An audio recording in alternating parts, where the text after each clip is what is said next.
today as regards defense starting for Namdi Kanu? I don't want to have reservation over James Omotosho yet. I don't want to look from the other angle of it. I don't want to know whether he is being placed there for a certain process that will lead to Mazi Namdi Kanu going to jail, because we know the source James Omotosho came from. We know the kind of judgment he passed in Rivers State recently, or when before Fubara was suspended. And there has been this link between him and Wike and the rest of them.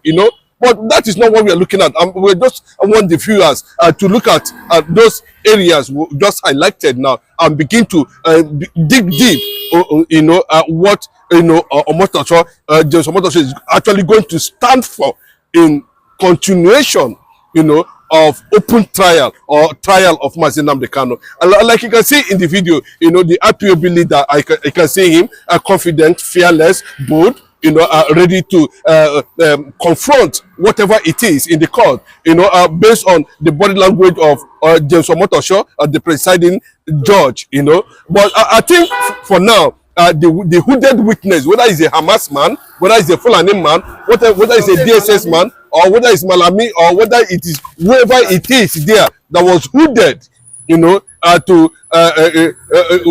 testify against Mazi Namdi Kanu, whatever it is. I think to an extent we are seeing that come and gone, and there was no concrete thing that he was able to establish, apart from telling the story that he was ordered to go to Festag, Golden Tole, where Mazi Namdi Kanu was, and pick whatever he want to pick and then arrest him. That was the target.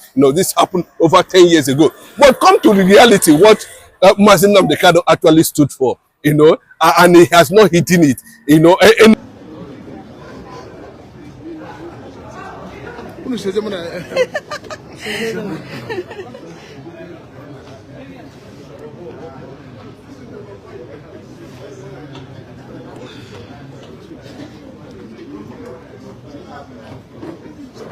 No talking.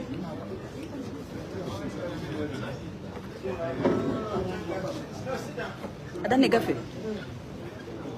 Agabag. See.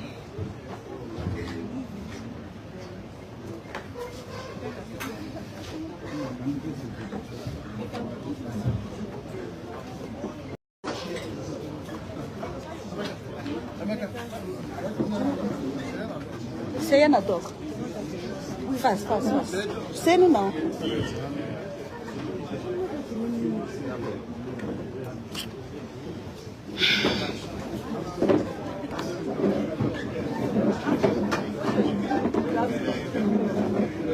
Fast.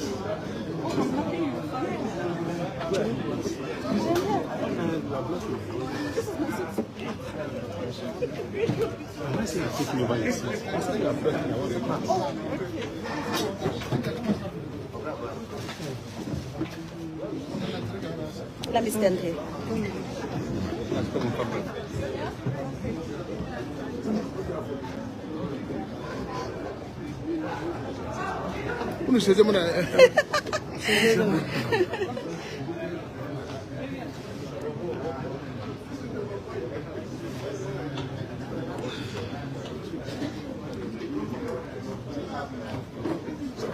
No talking.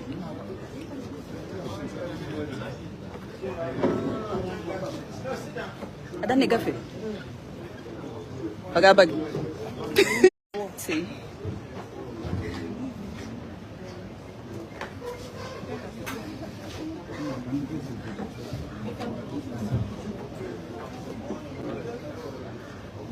Ooh, my network is bad. So bad.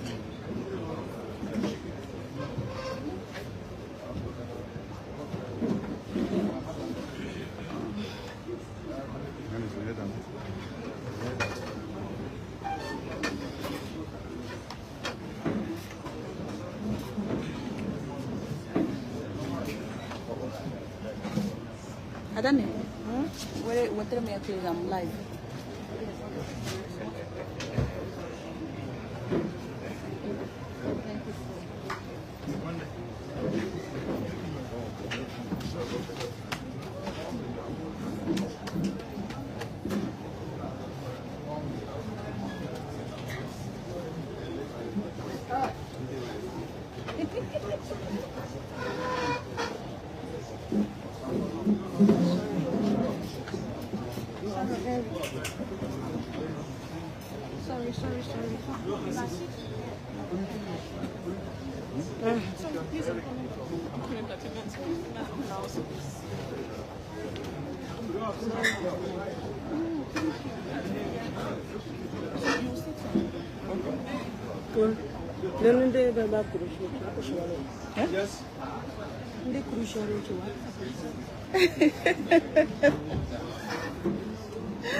Yeah?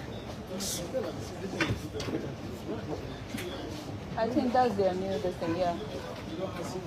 I think that's their new, because there's no other option. Even they will remind you when it's about to be deleted, they will remind you. Yeah, they will ask you to download it. Anywhere, any day, and the international organizations, has it that mostly lawyers, has it that they can never, Mazi Nnamdi Kanu is not supposed to be facing trial in whatever form, no matter what it is, because his right as a human being has already been violated. The criminality of the Nigerian government, that issue needs to be treated first. Nnamdi Kanu already, we heard that the Kenyan government are already warming up to pay whatever compensation they want to pay in that regard. But you can see what is playing out in Nigeria. Buhari kept Mazi Nnamdi Kanu, the Fulanis kept him there just because he said, you people are infiltrating and killing. And there's no how, the Igbo cannot look at the way, the manner the infiltration was coming, the target, the plan, what they intend to achieve with the killing, the advancement, the eastern Nigeria, the old eastern province, we are Christians. They are Christians. They are not Muslims. What is the Fulani looking at? What are they looking for? They have enough forest there to graze. So it is no longer grazing, and this one has gone beyond grazing. And unfortunately, I want justice. I wish that this video will get to James, or Motosho himself, and let me ask him questions, because I realize he's from Southwest, probably Ondo State, where he came from. Are people not dying? What is the essence of establishing Omoteku? What is it to do what?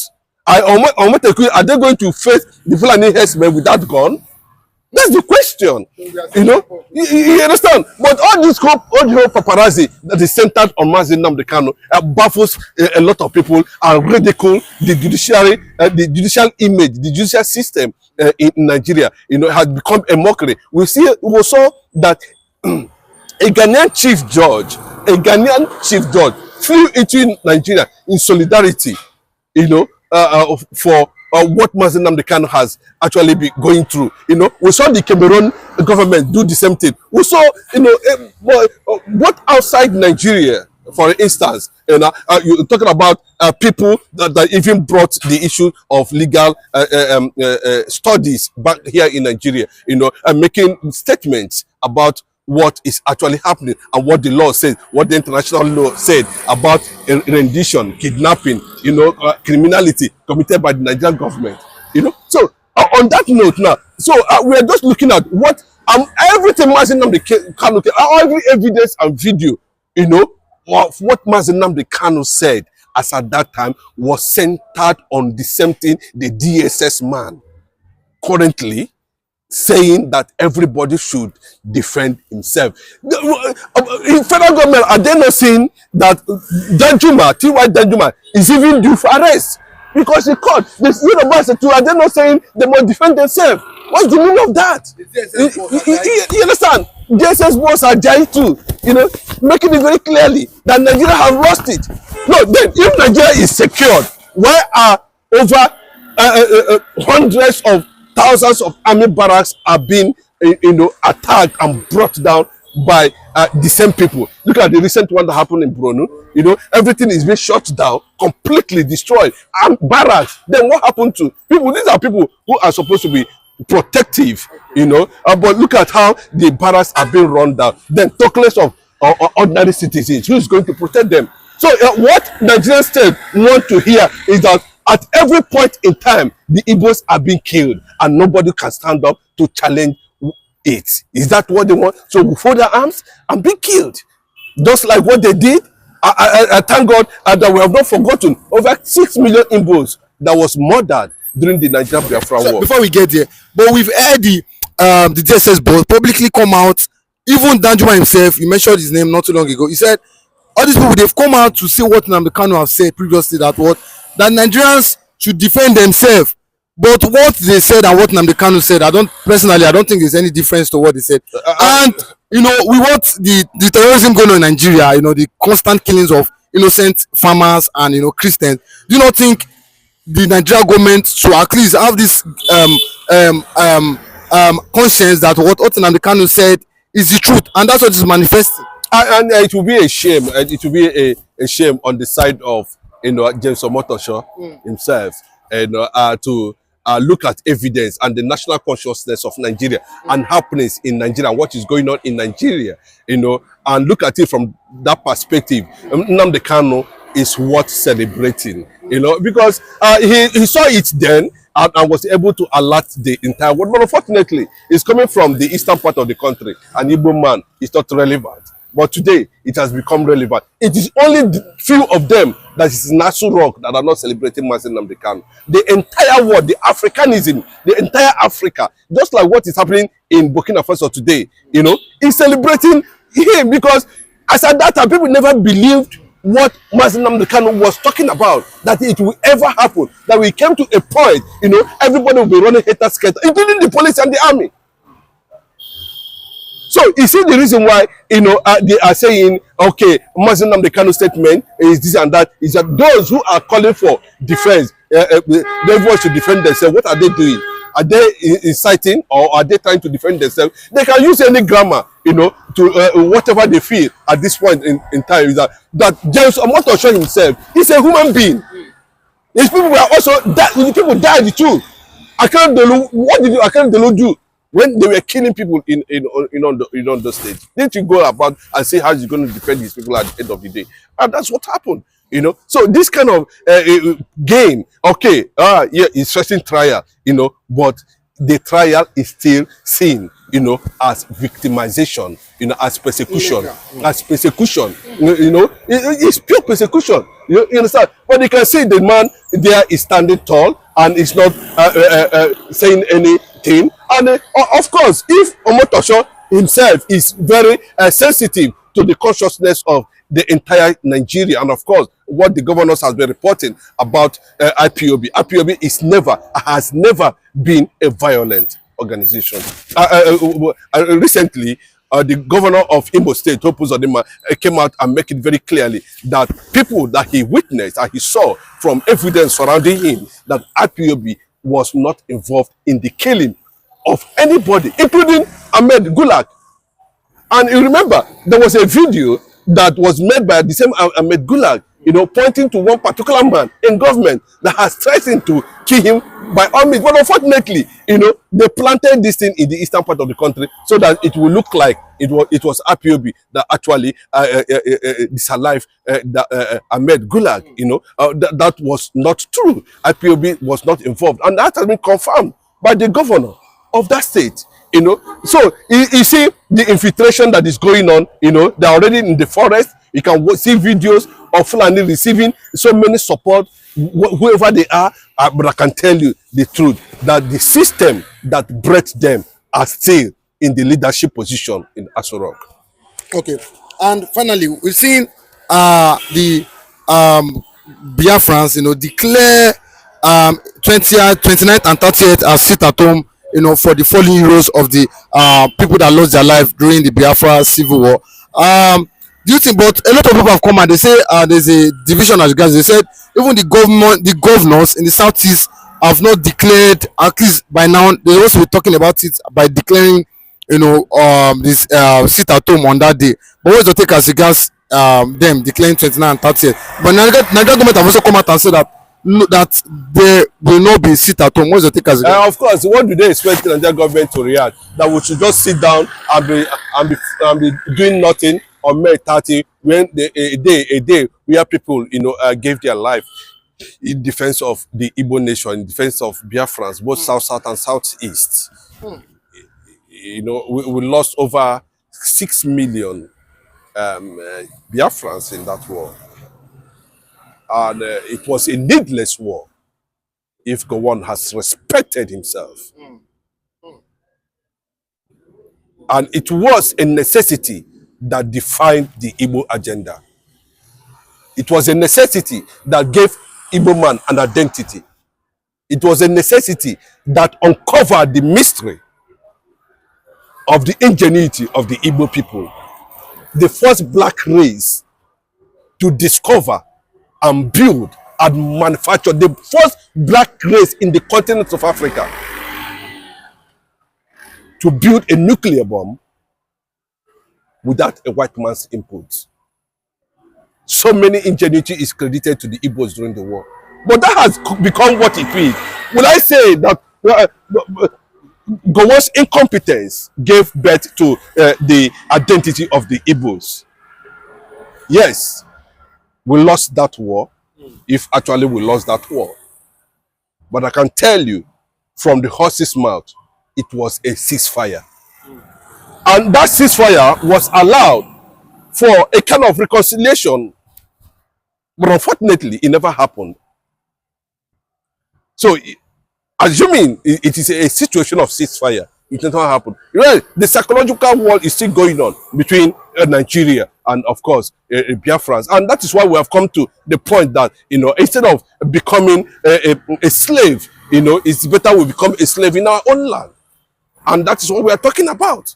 That the world should understand and show solidarity according to United Nations. We have gone to war, that's what the United States, and we have gone to war, and they have seen it, we fought, and even though Nigeria was being power supported by almost all the world powers, Biafra stood against the world for years, and they still survived. Today, Biafrans are all over the world, adding value to the global community, being the foundation of most technology we are experiencing today. Biafrans are behind it, the Igbo people. So, and I think any Biafran, any Igbo man, anywhere they are all over the world, they should raise their head up for the late warlord Chukwuemeka Odumegwu for that insight and that courage. He was a courageous man, and it was a signal that was sent to the world that Biafra remain African world superpower in just time to come. We celebrate them, 3 years, 4 years of war without arms. The Biafrans went to the war without having a single arms, to defend themselves. They went there with their bare hands, and you saw what the world recorded between Nigeria and Biafra war. So nobody can take that 38 away, and let the governors do whatever they like, whatever they, the people, have taken it upon themselves that this is what we are, and that is what we represent. All over the world, even in Israel, even in Russia, even in America, they map out a day for their fallen heroes. And we, as a nation, as a sovereignty, that are seeking solidarity from the global world, from the world powers, are still saying that at this point in time, that come whatever it is, whether they like it or not, there should be at least a day set aside. If not, the war, if not the defense of those people. I don't think by this time we'll be having any Igbo man, that will be talking about tomorrow, talking about business, talking about politics, including the governors. But those people sacrificed and sent a certain signal that the generation that are coming are going to ask questions. And we are asking questions. No to the oppression anymore. Biafra must stand.